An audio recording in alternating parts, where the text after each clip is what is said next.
இப்பொழுது நான் உங்களுக்காக ஒரு கதை கூறப்போகிறேன். என் கதையின் தலைப்பு தங்க கோடாரி. ஒரு வனம் அருகே ஒரு விறகு வெட்டி தொழிலாளி வாழ்ந்து வந்தார். அவர் மிகவும் நேர்மையான உழைப்பாளி. அவர் நாள் முழுவதும் கடுமையாக உழைத்து வாழ்ந்து வந்தார். ஒரு நாள் அவர் விறகு வெட்டி கொண்டிருக்கும் போது அவரின் கோடாரி கை தவறி அருகில் இருந்த கிணற்றில் விழுந்தது. அவர் மிகுந்த வேதனைக்கு உள்ளானார். இனி என்ன வேலை செய்வது என்று பிழைப்பது என்று தெரியாமல் அழுதார்.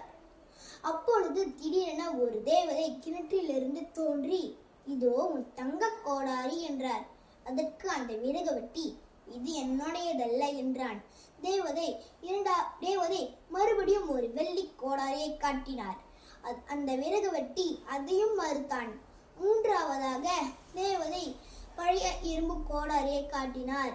அந்த விறகு வெட்டி மகிழ்ச்சியுடன் இதுவே என்னுடையது என்று பெற்றுக்கொண்டான்.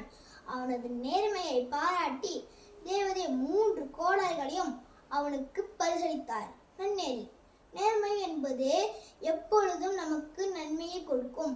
ஆகவே நேர்மையாக வாழ்ந்து நன்மையை பெறுங்கள். நன்றி.